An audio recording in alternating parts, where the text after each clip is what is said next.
James Webb lo ha vuelto a hacer. Mientras el telescopio espacial más potente de todos los tiempos observaba un exoplaneta distante, identificó una forma reveladora que apunta a la existencia de vida extraterrestre.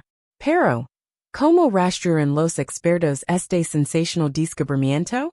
El exótico mundo acuático que 2-18b podría finalmente proporcionar la respuesta a la pregunta más antigua de la humanidad. Lo que para los fanáticos del cine es una película de culto con Kevin Costner, Waterworld, y es una candidata prometedora para los astrónomos cuando se trata de la cuestión de la existencia de vida extraterrestre. El problema es que el correspondiente Waterworld hasta ahora solo se ha confirmado en la pantalla grande. En las gigantescas extensiones del espacio, no se han encontrado pruebas claras de un planeta cubierto de rugientes masas de agua. Sin embargo, en teoría, varios planetas oceánicos potencialmente amigables para la vida existen en nuestro entorno cósmico inmediato. En principio, los planetas que se forman en las regiones exteriores de un disco protoplanetario deberían estar formados por una mezcla de agua y silicatos, por lo que podrían ser denominados bolas de nieve sucias. Bajo ciertas circunstancias, es posible que estos planetas migren hacia su estrella, donde prácticamente se funden en planetas de agua.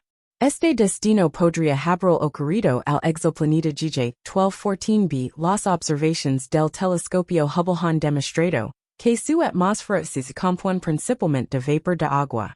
Pero ahora también se sospecha que K2-18b esconde un secreto ondulante, ubicado a unos 124 años luz de nosotros.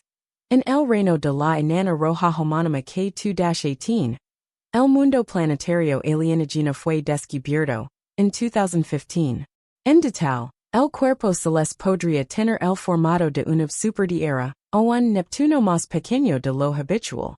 Pero para evitar malentendidos, el término supertierra solo se refiere a la masa de un planeta rocoso, y no hace ninguna declaración sobre su composición, o incluso su habitabilidad. Los astrónomos se refieren a los mini-Neptunos como enanas gaseosas más pequeñas que Urano y Neptuno, con una atmósfera densa de hidrógeno y helio.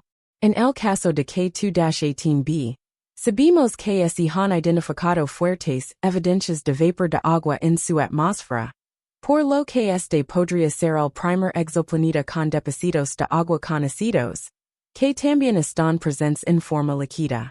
Después de que el cuerpo celeste fuera examinado por los telescopios espaciales Hubble, Kepler y Spitzer, llegó la hora de que James Webb realizara más mediciones espectroscópicas de la atmósfera en 2023, y el resultado fue espectacular. K2-18b podría albergar vida. Un biofiltro potencial. Los expertos casi entran en éxtasis cuando hablan de K2-18b. El planeta recibe casi la misma cantidad de radiación solar que la Tierra, y las temperaturas de su superficie probablemente son similares a las de la Tierra. Por lo tanto, el cuerpo celeste podría ofrecer condiciones ideales para el desarrollo de la vida. Pero aún se está por ver hasta qué punto esta evaluación corresponde a la realidad. Tal como están las cosas, no podemos decir con absoluta certeza si el potencial planeta oceánico es realmente el hogar de habitantes extraterrestres o no. Por tanto, lo más emocionante es una posible bioforma que los investigadores, dirigidos por Knife Minside de la Universidad de California en Riverside, descubrieron el año pasado utilizando el espectrómetro de infrarrojo cercano en IR-SPEC de Webb. En total, las formas espectrales de metano, dióxido de carbono y, por último pero no menos importante, el sulfuro de dimetilo DMS, permanecen latentes en los conjuntos de datos. Este compuesto orgánico, que contiene azufre, fue la cereza del pastel, porque el sulfuro de dimetilo es, de hecho, típicamente de origen biogénico, lo que significa que está formado por organismos vivos. En la Tierra, el compuesto es producido por el plancton marino, y durante la descomposición de las sustancias orgánicas. Incluso si no puedes verlo a simple vista, es casi seguro que te has encontrado con la molécula. Se considera el principal proveedor de agua atmosférico. Participa significativamente en la formación de nubes, y produce el típico olor a mar que se percibe en la playa. Si la detección de DMS en K2-18b Southeast confirma más allá de toda duda, esto podría proporcionar evidencia contundente de vida extraterrestre. Pero los investigadores siguen ejerciendo una cierta moderación, y por una buena razón. En realidad, la sino correspondiente en los datos no es particularmente pronunciada, y solo es hizo evidente cuando los datos se analizarán de una manera muy específica. Por tanto, los análisis futuros tendrán que mostrar cuán definitivas son realmente las pruebas. Para su estudio más reciente, el grupo de investigación de Minsai reconstruyó K2-18, by su posible bioquímica utilizando varios modelos.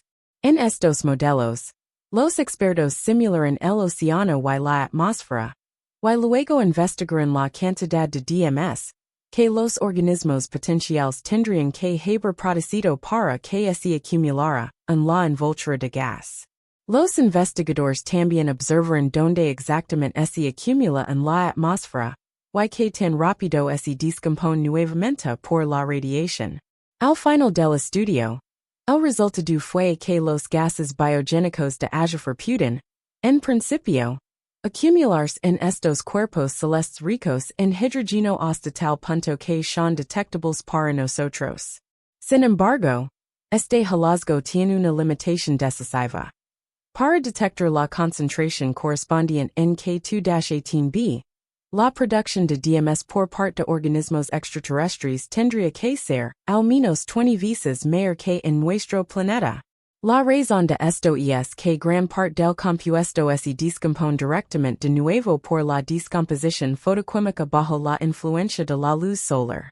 Sin embargo, a concentraciones más altas, que serían bastante realistas, en los planetas oceánicos, se produce un efecto defensor debido a los productos de descomposición del sulfuro de dimetilo. En otras palabras, las moléculas actúan como un escudo protector que protege las capas inferiores de la atmósfera de una degradación excesiva. Porque en respect no es adecuado para investigaciones adicionales dadas las excelentes características técnicas del telescopio James Webb, la siguiente evaluación de Shang Minsai es, como mínimo, inesperada. No cree que el en respect de Webb sea adecuado para investigar la forma DMS de K2-18b de una manera concluyente. Discoveries in the universe, the spectrum of K2-18b, and the first stars. Although the near-infrared spectrometer was used for this very purpose last year, the corresponding signature occurred in a spectral line, at a wavelength of 3.4 micrometers. As a result, the signal was superseded methane, and the values. However, experts stress that clear detection is possible afterwards in principle, as DMS and other products 9 and 13 micrometers dimeri from the TV web can play K2-18 by's year. But before that happens, the temporary conclusion is that the team has discovered that alien organisms on water worlds like K2-18b could produce biofossils, detectable biofossils, that are their life forms on other worlds? The first stars of the universe. The following discovery shows that the instruments of the James Webb Telescope are not only 13.4 billion light years. The dark ages were followed by starbursts a few hundred million years after the birth of the universe. The first stars were formed from hydrogen and helium. These bright celestial bodies dispelled the cosmic darkness of the past and ushered in the stellar age. At the same time, the first heavy elements were also formed in the massive, but comparatively volatile giant stars.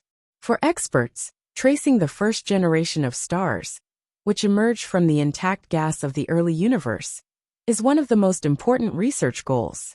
Until now, astronomers have only been able to detect remnants and possible radiation effects of so-called population 3 stars.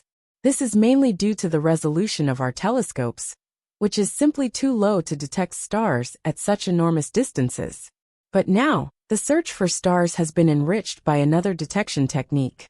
Recent models suggest that population 3 stars could also have formed in the residual clumps of intact gas of later galaxies. And if one follows theoretical predictions, these gas clumps should be found in the halo of galaxies. With this knowledge in mind, experts at the University of Cambridge turned their attention to the galaxy GN-Z11, which is generally considered to be one of the oldest known galaxies, at a distance of about 13.4 billion light-years. This collection of gravitationally bound stars already existed 430 million years after the Big Bang. The experts used NIR-SPEC to identify the characteristic spectral signatures of population 3 stars, which can typically be recognized by their broadened ionized helium spectral lines and the complete absence of heavy element spectral lines. Lo and behold, NIR-SPEC revealed an area in the galaxy's halo from which intense helium-2 spectral lines emanated. The fact that the researchers found nothing but helium there indicates that the gas clump must still be quite primitive. Moreover, since the helium gas region is also located at a great distance from the active galactic nucleus, the possibility of the black hole being the creator could be ruled out. The helium was therefore most likely modified by these intensely radiating young giant star clusters that lie dormant within the gas clump. On paper, relics of early gas may collapse and then form population 3 star clusters. Follow-up studies should confirm this scenario. Ultimately, researchers may have identified the direct signature of the first generation of stars in GN-Z11's halo for the first time. In the future, experts want to continue observing the galaxy to learn even more about the stellar pioneers and their formation processes. If you want to keep seeing our channel's discoveries, you should click and subscribe. Become part of our community and stay up to date from now on.